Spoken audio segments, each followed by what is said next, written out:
Hello, how is everyone today? We're continuing our series on the Old Testament, and then we will go through giving a survey of the New Testament. But this week's lesson is called A United Kingdom Divided, and what it's referring to is Israel.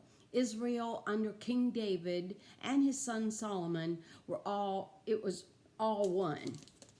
I don't know if I can show this to you or not. Let's see how this will translate. Okay, this is all of Israel, as you can see. Right here is Benjamin, and then Judah, and that's where the split's going to be. Might as well turn it to you, not me. Okay, so that's all of Israel. Okay, let's start our lesson. In 1948, Winston Churchill he made a statement in the House of Commons, and he said, "Those who fail to learn from history are condemned to repeat it." We've heard that before, haven't we? Well, the Bible is a historical book, but it's much more than that. The Old Testament does far more than just give the history of Israel, which we can learn from. The story is really about God and how he dealt with humanity. And most of the time, the humanity he's talking about were his chosen people. So we're going to learn what God expected from them, the mistakes that they made, and we will know what he expects for us. So today we're also going to look at the failures of the Israel leaders. Now, you may think that doesn't pertain to you, but you're a leader in some shape or form. You're either over your children or someone at work or a neighborhood or community or church event. So you have to see yourself as a leader too. Many times you give advice or you've received advice. Think about that advice. Whether you ask for it or not, you got it.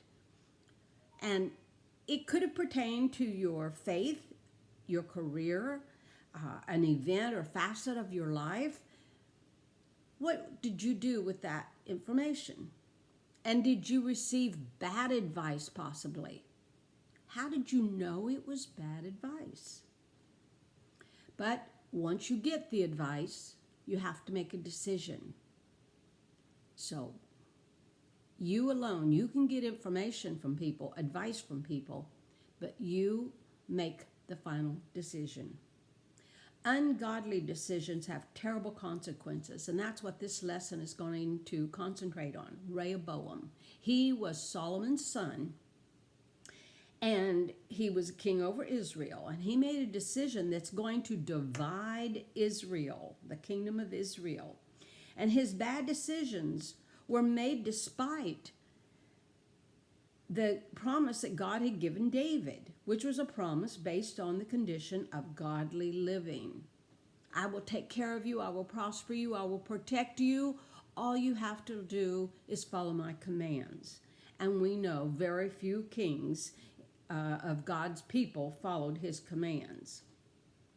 So the key to experiencing the many, many promises in the Bible is that you have a heart committed to God. There are just about all of them, and there are many. 320, I think I've told you. But there are also promises that if you do not follow my commands, you will be judged. And he'll give you plenty of time, but he still promised to judge you. And we're going to look at that too. So early in his reign, Solomon's actions seemed to indicate that he was going to follow God. Remember that he prayed for wisdom in leading the people. He sacrificed to show them outwardly that he was a man of God and where he stood and what he expected of them. But his humble dependence on God was short-lived. He was a man that had lust, it said, for sensual gratification. He had emotions and feelings, and he was passionate about things. But he had a sexual passion as well. And he had 700 wives, 300 concubines. Concubines are slaves that had been taken into the family, being made a part of the family, but for the pure purpose of having children. This was against God's plan. Now we know there were many times in the Bible that God's people had multiple wives. And they were still blessed, but that was not his plan. That is not what God had intended. And so God had said, let's get back to the way when I created, if you remember, I created Adam and Eve, one wife. He said that if you bring in other people, you will be influenced by them and their culture. And that's why when they came out of Egypt, went into Canaan, the land of milk and honey, he said, destroy the people that are already there because they are evil people, they're idol worshipers. Not only destroy them, but don't have treaties or alliances with any other tribes to come in because they will dilute your culture and your beliefs, and they will distract you and cause you to take on their culture. It's just like we often hear, don't be unequally yoked. Marrying someone outside of your faith, someone that's not a believer. You believe they're a good person and they'll change. But what if it's you that changes? So it's just what you need to do. So anyway, Solomon started out good, did not end up being good. He became very dictator-like. He needed a lot of money to maintain the wealthy lifestyle in which he had created. The people wanted that temple built, and they brought him lots of money and lots of treasures and gold and everything. But he had to maintain that, and it was above and beyond anything that had ever been created or ever was created. So we hear about this Solomon's temple. But it caused a problem, and it caused him to build his vast kingdom on the backs of the northern tribes of Israel that had initially been aligned with Saul. And remember, Saul was viciously impulsive. He was power hungry too. And in 1 Kings 11, chapter 11, verses 26 to 40, Solomon had to appoint someone strong over that northern part because he was down in the southern part, which was Judah and Jerusalem, and there was a vast kingdom in the north. So Solomon appointed a strong northern leader named Jeroboam to lead the coalition of the indentured servants. And now he was not a king. He was considered to be like a superintendent of these northern tribes. But eventually Jeroboam rebelled against Solomon because he was jealous. I mean, they had a temple. If the people wanted to worship, they had to go all the way down to Jerusalem to worship in Solomon's temple. So they wanted some of that wealth and a temple and that beautiful home. And so he rebelled, and it didn't go well. And so he had to flee to Egypt. And because he was conspiring to become a king over the northern part, and like I said, it didn't go well. So he stayed down there. But on his way down there, a prophet told him, Ahijah, he told him that the kingdom of Israel was going to be dissolved between the north tribes and the southern tribes, or Judah. And Solomon's sin was going to be punished. That yes, Solomon had been mean and dealt them, had gotten very strict with them and taken a lot of their privileges away. And so what he heard was, Solomon will get his, he'll get what he deserves. He didn't really believe, because just like us, when we hear things prophesied, it may be 100 years from then.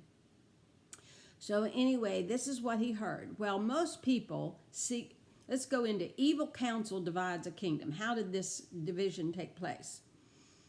Most people seek advice at times. We talked about that. It can be family relationships, career decisions you need to make, or what to do in a particular baffling personal decision. But when that advice is given and we choose who to follow or not, we often will ask more than one person, right? We have our idea of how we want to do it, and so we keep asking until someone agrees with us. It's like, yeah, that's what I thought. Well, Rehoboam became king, and he received advice from more than one group. And this is what happened. His father died, Solomon, and his son took over. And remember, Solomon had appointed Jeroboam over the northern tribes. And Ephraim took over because, remember, Jeroboam had to flee to Egypt.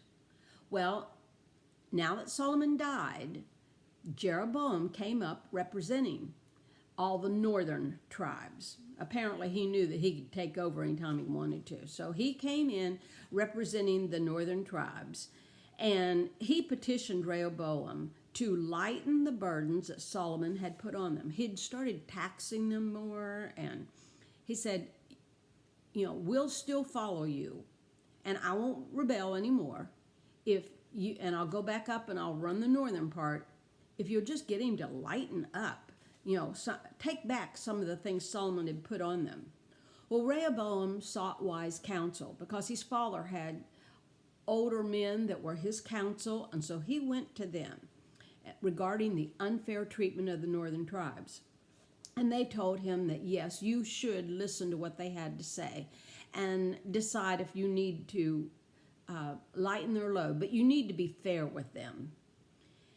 So then he went to his friends that he grew up with, because Solomon was a young man at this time. And he went and listened to the advice of his friends that said, no, you're in a position of authority. Tax them even more. Put even more burdens on them. You got these people where you want them. And so that's what he did. He wasn't going to take the advice of those that had tried to burden the northern tribes and said, look where it got us. Been there, done that. He took the advice of the young people, his friends, and the northern tribes did rebel. Well, that was not major. Tribes rebelled all the time, but bad decisions can bring bad consequences. After Rehoboam's decision to be even more cruel to the people, the northern tribes rebelled and the kingdom was divided. The revolting against the leadership, like I said, was not anything new, but this time the divide was much more intense, and it lasted. They did not come back. In 1 Kings chapter 12, verses 16 to 20, the northern tribes are now called Israel, because they made up of, we had the 12 tribes of Israel. Well, the northern portion was 10 of those tribes. The southern portion was just Benjamin and Judah. But from that moment on, the descendants of David were characterized as the sons of Israel, and they lived in Judah. And the rest of it was called Israel. And the lineage of David is the ones that ruled Judah. And the northern tribes, beginning with the reign of Jeroboam, because he did go back after they separated, and he did become king. And they called his section Israel. It states that Israel has been in rebellion against the house of David to this day, and that is true. It's never come back together again, and that's why we are asked to pray for the peace of Israel, because they've never come back together. Well, God's promise to Solomon was contingent upon his keeping the covenant requirements. Now, you're going to hear me say that over and over again, because not only did they not keep God's requirements, we don't keep them today, and nothing's changed. He still says, I will protect you, I will prosper you, I will do everything for you, and all I ask is that you have a heart for God and keep my commandments. Well, we know Solomon didn't do that. And even before Solomon died, God had already decided Israel was going to have to be divided. However, God did give Solomon, or his son Rehoboam, the section where Solomon had built his temple. And so the northern kingdom began their reign under Jeroboam. The northern kingdom, though, was going to fall in 722 BC. But from the time of this divide, they would have 200 years to get their act together before God, and he may not destroy them. So God is gracious. But 200 years, but as it turned out, 200 years from this divide, they were divided. And this division is going to have a great impact on the remainder of of the Old Testament. Because as you remember, we start talking about Jerusalem and Judah, and that is our focus on the rest of the Old Testament. Well, everyone has a leadership position. Everyone. I don't care if you're a child, you're over something, an animal, your room, but parents are over your children, you're over things at your job. You have a responsibility to someone. And decisions that are made by leaders have far-reaching results. But the responsibility of a spiritual leader, your pastor, your Sunday school teacher, when they're telling you things, it's going to impact your life more than just your everyday life. They're telling you things that's going to change your life in eternity. That's in the spiritual realm. Well, the books of Kings offer a kind of report card. And it has to do with the kings of Israel and Judah, noting whether they did good or evil in the eyes of the Lord. It's not going to talk about other things. It's in the eyes of the Lord were they good or evil. Well, the kings of the north, you can pretty well say none of them had a good report card. In the south, there were a few of the kings in the south that had a good report card, and they were described as doing good. But Manasseh, he was preceded by Hezekiah. Hezekiah was a great king. He came in to Canaan, and all of the filthy wickedness that was there, he reversed. He took out the idols. He was getting the nation back to covenant faithfulness with God, doing what God had asked them to do, keeping covenant requirements. But then Manasseh came in. Manasseh was Hezekiah's son. You'd thought he'd known better, but no. He reigned for 55 years. And so it was a gradual changing. But he reversed every good thing Hezekiah had done. So he was called the worst king in all of Israel's history, of Judah's kings. Hezekiah's reform led him to be called the best. But it says he reintroduced, and this is Manasseh, he reintroduced Canaanite idol worshippers even to the point of practicing human sacrifice. He consulted mediums, and he erected a carved image of Asherah, the Canaanite deity, in God's temple. Well, you're going to hear this all through the Bible, so you might as well know about it. Asherah was, it talks about the people going into the hills, to the high places to worship. The high places was not temple, and they were not worshiping God. When it said they went into the high places, they were going to the hills where they had cut the tree tops off and carved the tops of them to look like the male reproductive gland. And that was called Asherah. Well, they took one of the biggest ones they could find, brought it down, and put it in the middle of the temple. So this was not good. So the report card that we read about in 2 Kings 21, chapter 21, verse 2, it's not based on their political skills or their gifts of the kings. I mean, they may have been very gifted, and that's how they got to that position, because of their leadership abilities and their political knowledge. But that was not what God was concerned with. The report card was concerned with the lack of devotion to God's covenant commands. And Manasseh's sins were so severe that he brought down Judah with him. He brought the judgment of Judah upon them. Even if they went back and corrected their ways, they were so filthy, defiled, and wicked that they couldn't turn around. And God sent them prophets, and Manasseh either ignored them or he just killed them if they prophesied against him. He was more wicked than the Canaanites were before his father got them. He went even further. And then he handed it over to his son, Amon. believe it or not, Amon was even worse than Manasseh.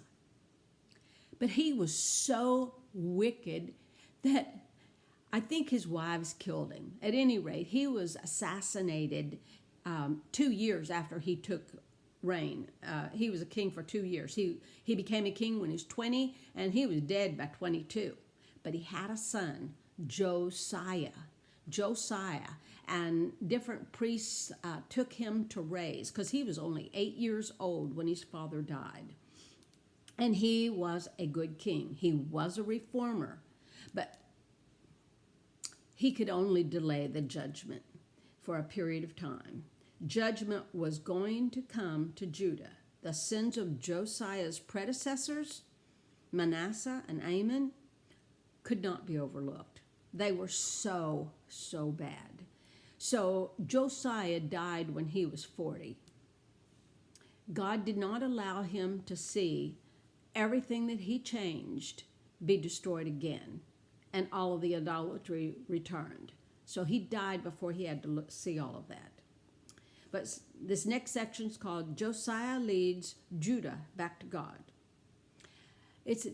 Have you ever looked around and saw all the wickedness and all the badness in the world and just felt powerless because of all the sin that seemed to be so prevalent? It's like, how can one person or my little group of believers make a difference in the face of all the great needs, the many needs in this world? And especially now that we have all the riots and the COVID virus, it's like, what can we do?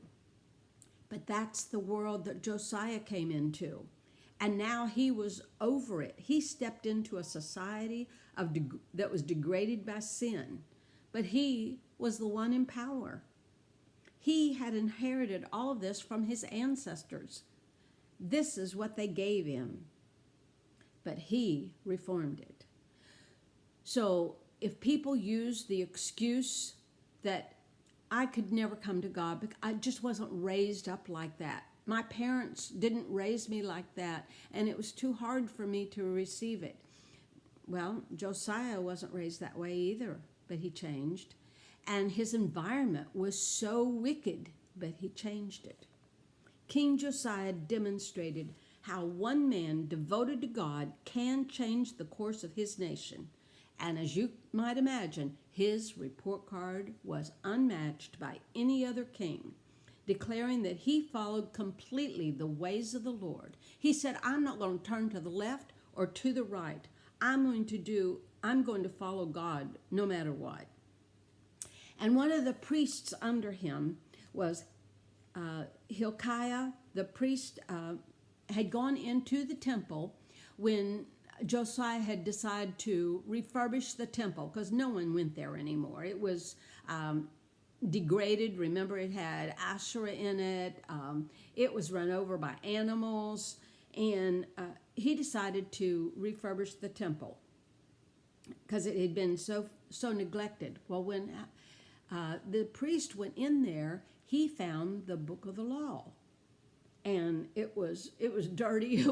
Some say they think it was the original book, but we don't know. But I'm getting ahead of myself. Prior to them going in and redoing the temple, Josiah had already committed his heart to serve God and to lead the nation of Judah back to God. He saw all of the evil and decided he was going to change it. So remember, he became king when he was 8 years old. And 8 years later, when he was 16, his childhood friend, Jeremiah, who was a prophet, led him to the Lord. And so he began to seek the Lord on his own. He began to ask the Holy Spirit into his heart. And after about 4 years, he not only had his heart changed, but he said, I'm in a position of authority, and I'm going to see to it that the people of Judah's hearts are changed as well. They have got to act better. There's got to be a change. I've got to get rid of all this idolatry. And so he was, so in the 18th year of his reign, they found that book of the law. But what's so tragic is when they brought it to him and it was read to him, he was just so upset. He just ripped his clothes. It's like, we are so far away from what God wants us to be. And he said, I've never even heard about all of this. And so no one in the town or in the nation of Judah had heard about the Bible either. It'd been that long, because remember, Manasseh reigned 55 years. So just about everybody that had ever heard the word of God was already dead by this time. And Josiah did not know what the Bible had taught, what the law taught. Judah had become so corrupted, and nobody else knew it either. So he said, we have got to change. He said, I have a desire to live by God's requirements, and I'm going to lead these people to a revival of covenant living. So in chapter 23, it outlines all the different ways that Josiah rid the kingdom of idolatry. So you need to read that. I don't have time to go into it. But remember, God's promise to Solomon was based on him keeping the covenant commands. And now Josiah knew that if God's blessing was going to come on them, they had to keep the covenant commands. So after Josiah had instituted his reforms to reinstate proper worship of God, he also reinstituted Passover. Don't forget the Passover. At this time, this was going to be a festival, a ceremony that they redid every year, because the Passover stood for when they were taken out of Egypt. They had the blood of the lamb that marked the posts of their homes, so those people would not be destroyed, and that they could be released from their homes to go in the exile out of Egypt into Canaan. And God commanded that the people tell their children about this every single year. The Passover was to be celebrated every year, so the children, and even the parents never forgot what Jesus did for them. Because he said, I know it's going to be hard. You're going to have so many bad times. But if you remember all that I've done for you, that I've always been there for you, that I always prospered you and protected you, if you remember that, it won't be so hard to trust me to do it again and again and again. And so it was important that they reinstitute the festival of the Passover. There had never been a king like him, for he turned to the Lord with all of his heart, with all of his soul, and all of his strength, in accordance to the law of Moses. That's in verse 25 of chapter 23, I believe. But what we see in the very next verse, it reminds us that God had pronounced judgment on Judah because of the sinfulness, the wickedness of Manasseh. No, I've made this promise to protect you, but I've also made a promise that there's no turning back. Judah will be judged. Well, the kings that followed Josiah, they never were good like he was good. They fell back into the ways of Manasseh, so they were destined for judgment anyway. They returned to evil, and God ultimately did bring judgment on them in 586. But what you have to remember is when the northern section was given 200 years to change their ways. After that, after they were destroyed, God pointed to them. Do you see what I promised I would do with them, or for them, or to them, if they didn't follow my ways? I gave them 200 years, and that he gave to Judah as well. 200 more years after the destruction of the north to say, look at them. Didn't I say I was going to do it? I'm going to do it to you if you don't change your ways and follow me. And they didn't follow him. His reforms ultimately could only bring outward change. Josiah had reforms in his heart, and he made reforms publicly that were visible so the people would see it. And the people went along with him and said, we believe, we're going to do what you say. But their hearts were never changed. Only what they did was changed. The revival did not last because the people did not maintain an inward change toward godliness.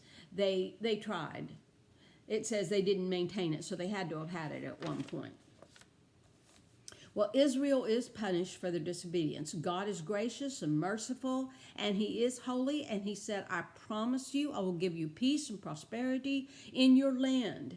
But their response had to be that I will serve you only. Only. But no, they worshiped idols and committed sin of every kind. You think of it, they thought of it. The northern kingdom of Israel was formed under Jeroboam, remember.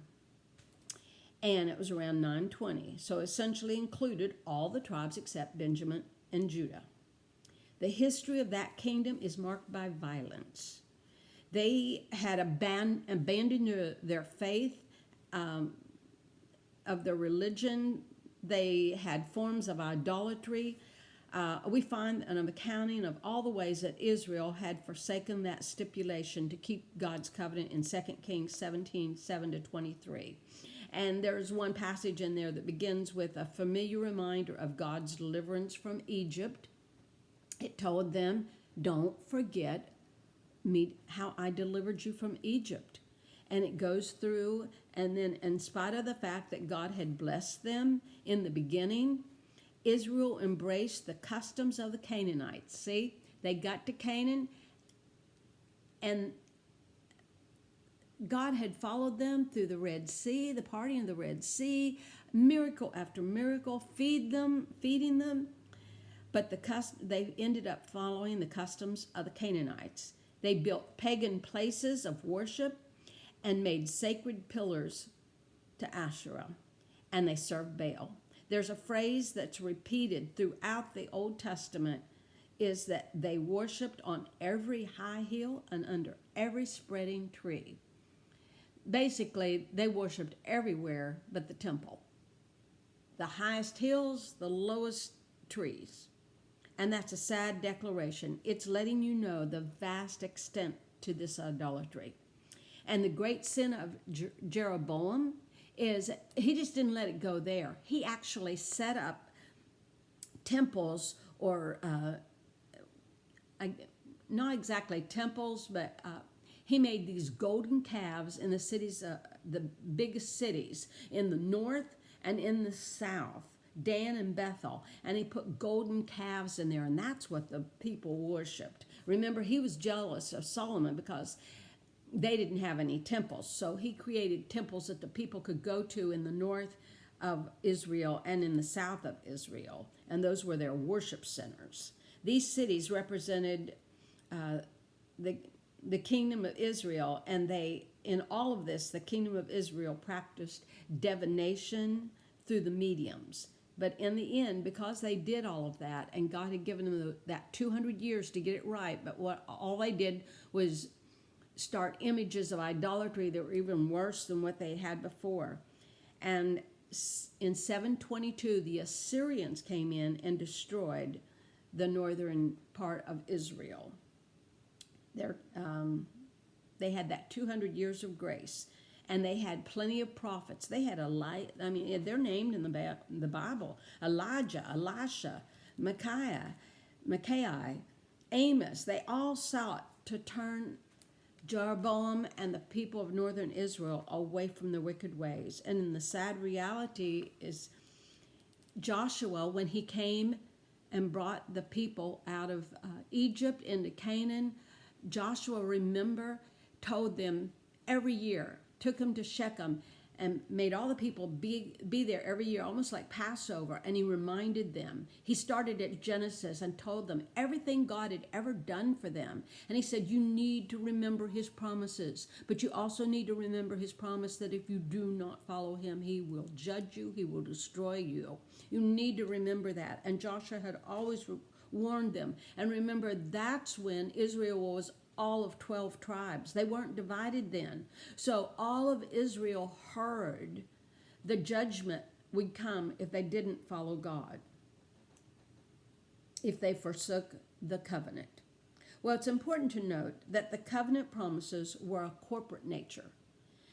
If the king was willing to live by the covenant stipulations, then the priests under him would follow the covenant stipulations. And if the priest followed the covenant stipulations, then the people that they were over followed them as well. So keeping the covenant meant that they would have peace and prosperity and fertility in their promised land. But if they rejected the covenant, it would lead to judgment. Well, although Judah was in the line of the Messiah, and that's why God allowed Rehoboam to keep Judah and Benjamin and the Temple of Solomon, because this was the line of David, the lineage of David, and that's where Christ was going to come through. But it didn't matter. If they didn't keep God's covenants, they weren't above the laws, you may say. Yes, they were God's chosen people.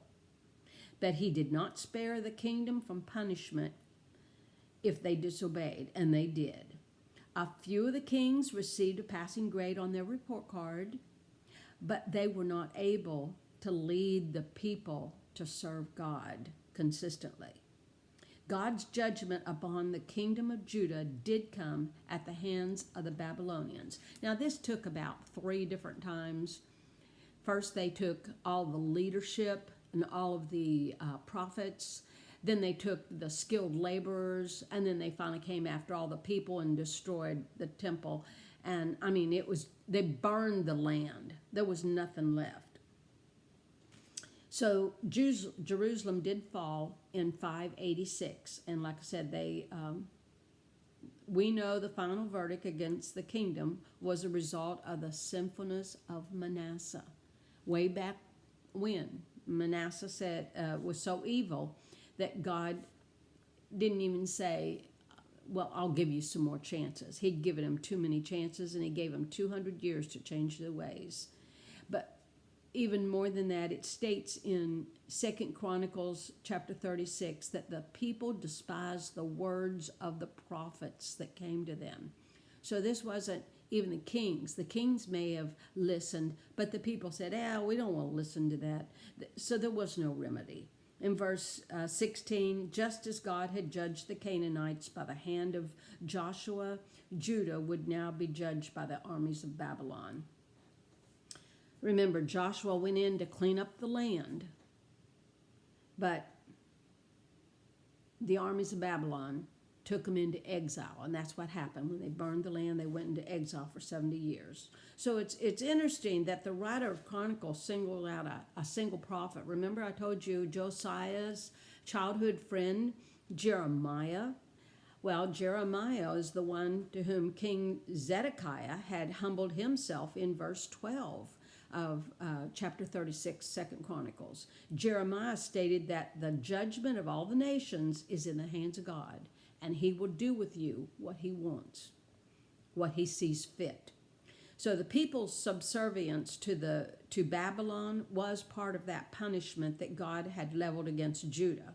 And in verse 17, it confirms it. He says, Zedekiah's rebellion represented a rebellion against the will of God. So in the end, the people of Judah were no more loyal to God than the people of northern Israel were. And here they were his chosen people. The city of Jerusalem, the temple of God, they were all destroyed because the children of Israel in the north and in the south would not follow the law of God. And as a result, a large portion of the people of Judah were transported several hundred miles to the northeast to endure approximately 70 years of what we now know as the Babylonian exile. There were people that escaped, and they had to go to the outlying little cities. So, and they didn't let them know who they were. You know, they had escaped, and they didn't have to go to Babylon, but there weren't that many that escaped. We often hear the words of the Old Testament prophets, and we neglect what they say because we say, well, the New Testament believers are under grace. Jesus Christ already died on the cross, and now we're under grace. So God may be using the Old Testament, and that's what we said before, that it's a continuum. What was told in the Old Testament is revealed in the New Testament and is fulfilled in the New Testament. And then you look back onto the Old Testament of what God warned them. And so God may be warning you today by the words you read in the Old Testament. It is not, it is still relevant anymore. It's not archaic. So often people say there's two different gods. There's the God of the Old Testament who is full of judgment, and then there's God of the New Testament that's full of grace. And that's not an accurate picture. He is both of those. The children of Israel began their disobedience less than 1 year out of Egypt. Remember, while Moses was up on the Mount Sinai getting the 10 Commandments, what did the people do? They melted down all of their gold jewelry and made a golden calf. And that was less than 1 year after they were coming out of Egypt. But for more than 700 years from that golden calf, for 700 years, God gave them a chance to turn around, to realize that he meant it when he said, you need to follow me or you will be punished. You need to have a covenant with me. God graciously pleaded with the northern kingdom to give up their idolatry. And then for approximately another 200 years, he pleaded with Judah to do the same thing. God is slow to anger, and he abounds with grace, unmerited favor. But ultimately, sin has got to be punished. He promised you that, and he keeps his promises. He sent his son Jesus to take our punishment, but we must accept him by faith now.